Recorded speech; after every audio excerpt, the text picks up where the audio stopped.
Very, very, very good evening to everyone that has just tuned into this video. Thank you so much for tuning in. I really, really hope you enjoy it. Still no word about the copyright strike. I've been waiting to try and get it off. I'm very, very annoyed about it. For those who don't know, I did a watch along live stream and I got a false copyright strike. Still waiting for those people to contact me, and that is just how it is. And there's nothing I can do. And I messaged YouTube being like, well, what's the fucking crack? How can somebody just take down my video with no reasoning? So likes, comments, shares are really, really important at the minute, because the live streams are really what really helps me get a big audience and helps me grow my channel. So I'm really, really fucked off about it, but there's nothing we can do. I've just got to get on with it. I still haven't been updated on what's happening with my my new channel. I can't even sort that out. I'm waiting for live streaming to be enabled. Never heard of that one before, but it is what it is. But let's get straight into the review. I'm so sorry for that bit of rant. I'm just really annoyed about it. Burnley, they've had a bad start to the season. They were bottom with just 1 point, but they have got their first win of the season. A very, very comfortable, convincing win over Bournemouth, who had started the season very, very well. A 4-0 win for Burnley. Vidra and Lennon both scoring before half-time, and then 2 goals right at the end from Ashley Barnes to seal the victory. A very, very, very confident display of that from Burnley. Burnley go out of the relegation zone and up into 16th for their first win of the season. 4 losses in a row for Burnley, but that has now stopped with a fantastic win over Bournemouth. Bournemouth have their second defeat of the season, the first coming away at Chelsea, and now once again a away defeat, this time at the hands of Burnley. In those 2 games they have failed to find the back of the net, but they stay in 6th place, which I think is a quite decent start to the season. In another absolute mauling, we go to Cardiff, where they were trounced 5-0 by Manchester City in the end. Manchester City were very, very patient in their build-up and play, and they got the first one after 32 minutes, Aguero being set up by Bernardo Silva. Bernardo Silva then made it 2-0 himself, scoring a very weird goal. It was like a header over. It was quite a very, very strange goal. And then a great finish from Ilkay Gundogan, who I was so impressed with. Really, really impressive display by him. 3-0 it was at the break, and the same applied throughout the second half. 2 goals from Mahrez. One was a tap-in, the other one was a nice finish after some terrible defending by Cardiff, pissing about, and they just give the ball straight to Mahrez, who put it in the bottom corner. Nice, tidy finish, but you've got to wonder what was going on.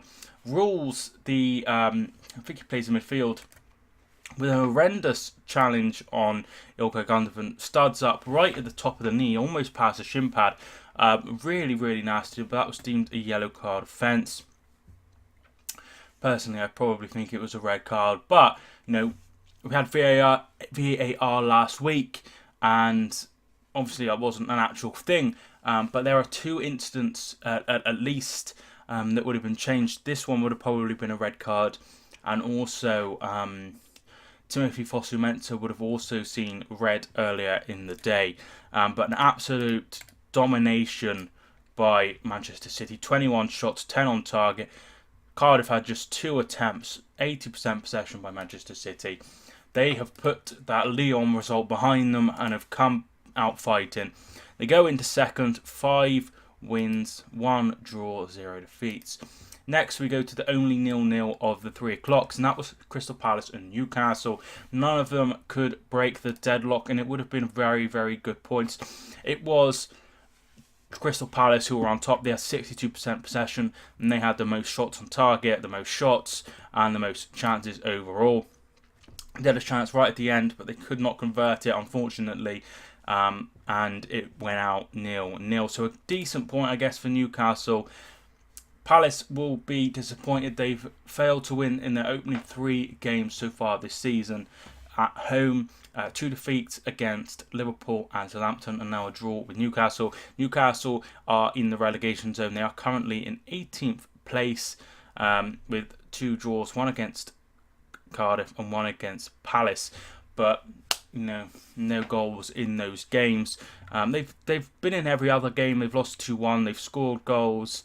But it's just not really happened for Newcastle so far.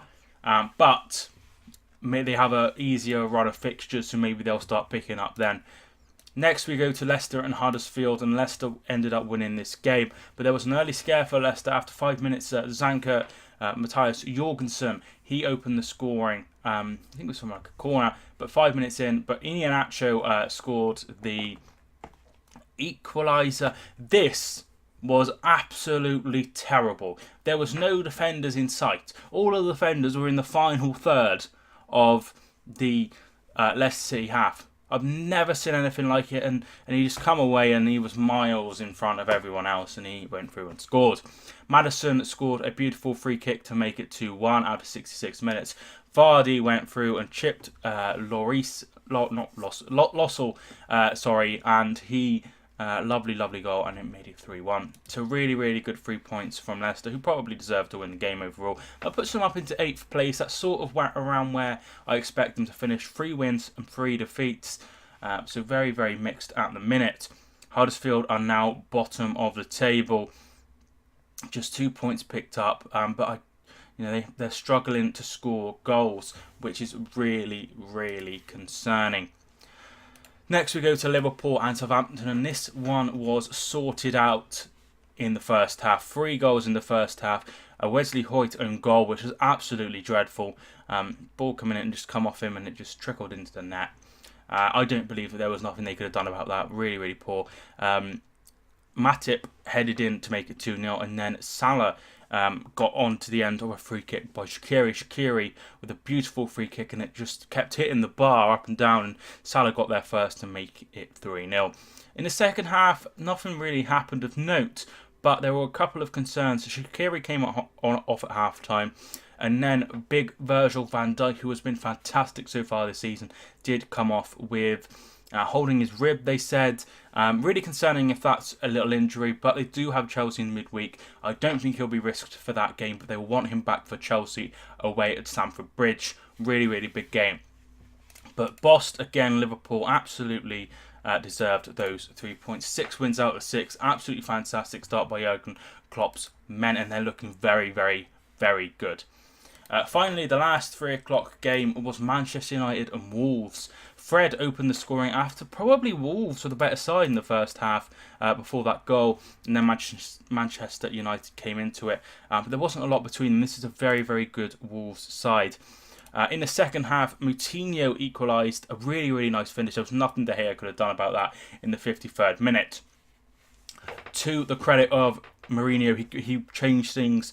Brought on Martial, he brought on Mate, and he brought on Andres Pereira, but they just couldn't score. They made some chances, as did Wolves. Traore, he caused a lot of problems for the Manchester United back line.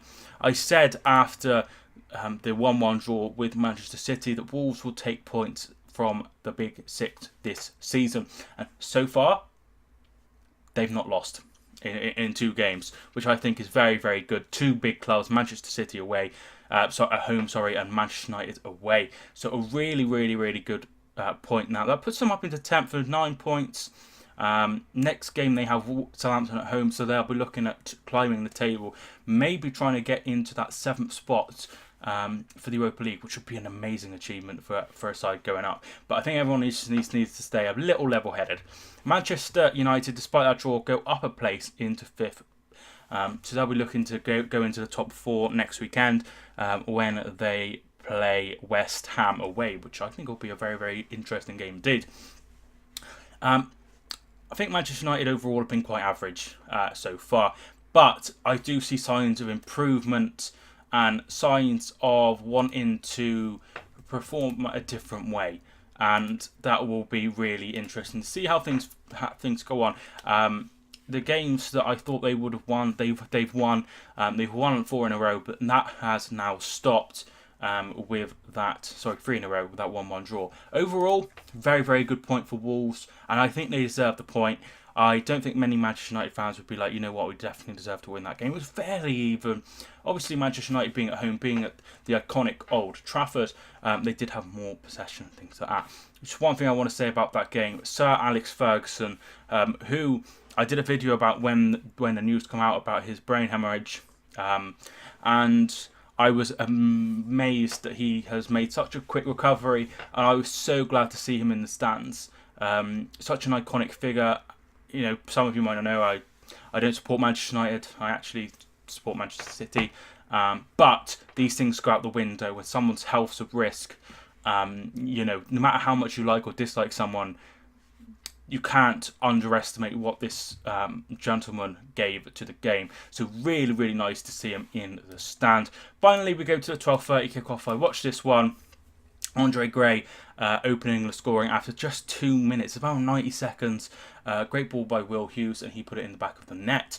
Watford looked very, very good in the first half, and probably could have been 2 or 3 up. Gray had a chance, as did Cabaselli. None of those were taken in. It went in 1-0 at half time.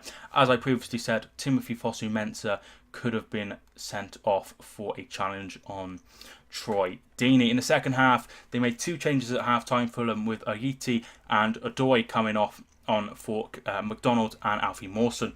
This changed the game, and they really battled in the second half. It was much more even. Fulham were the better side, in my opinion, in the second half. And that pressure showed 64% possession, 12 attempts in the second half. And that finally showed when Vajito won the ball, beating I think it was Janmat to a header and crossing in, and Mitrovic got the goal. And in the end, there was chances right at the end for Fulham. They could have gone on and won it. But overall, I think Fulham will be more happier with the point. Watford could have been out of sight, but a decent point overall. Craven Cottage, that might be a tough place to go, but they stay in 4th place. Javi Gracia's men have done absolutely fantastically so far. 4 wins, 1 draw, and just that 1 defeat against Manchester United. So we have Brighton and Tottenham tonight, and then we have 2 games on Super Sunday. 2 games I can't wait for, which is West Ham versus Chelsea and Arsenal versus Everton. But just to give you a rundown of the table, in the top 4 we have Liverpool and Manchester City have gone into 2nd. 3rd is Chelsea. 4th is Watford. Manchester United are now in 5th with that 1-1 draw, and AFC Bournemouth drop into 6th place. Down the bottom, it's Huddersfield, who are rock bottom, followed by Cardiff, and it's just on names alone. They have the exact same record, followed by Newcastle, who have the same record of 2 points but have a far less goal difference, just -4 compared to the -11 of Cardiff and Huddersfield. Both of them have suffered 5 goal deficits by Manchester City. And then West Ham is just outside, and Burnley have gone from bottom up into 16th. And then Leicester had a 3-1 win, which puts them into 8th place. Wolves and Palace both drew, and they stay in 10th and 11th. So overall, a very, very good, interesting weekend. I'm looking forward to tomorrow. I hope you really enjoyed the video. Just a quick review of what happened. I forgot to do the scrolling bar, so huge apologies about that. But thanks so much for watching anyway. Subscribe if you are new, like the video. My name is Mike, and I will see you soon.